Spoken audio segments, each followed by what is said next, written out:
Seni sensiz sevmək mənə çətindir. Sənli günün sorağı ol, ümid ver. Uzaqlardan sevmək mənə çətindir. Yaxınların adamı ol, ümid ver. Ümid dolu arzu yıxıb gedirsən, deyirsən ki mənsizlik çəkindir. Sən mənsiz də yaşamağı bilirsən. Sənsiz mənə yaşamaq çox çətindir.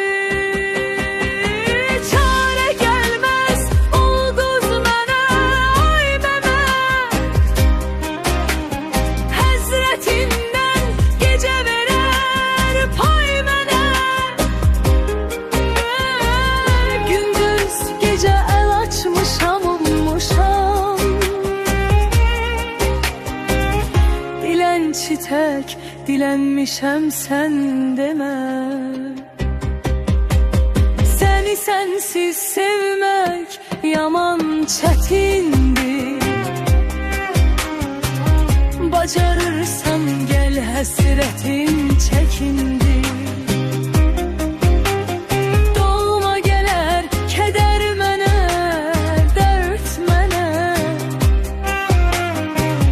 Bu dünyanın nə dərdi var, mənimdir. Göz axtarar darıxanda baxarsan,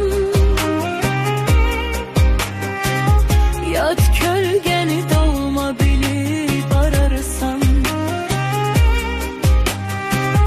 Sanarsan ki hər yan onun izidir.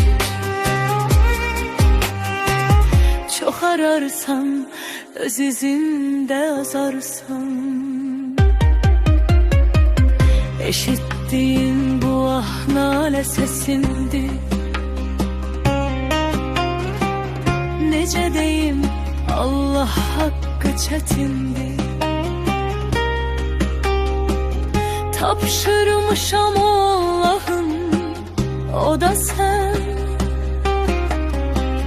Sən Allah'ım qəzəbinə dözündür.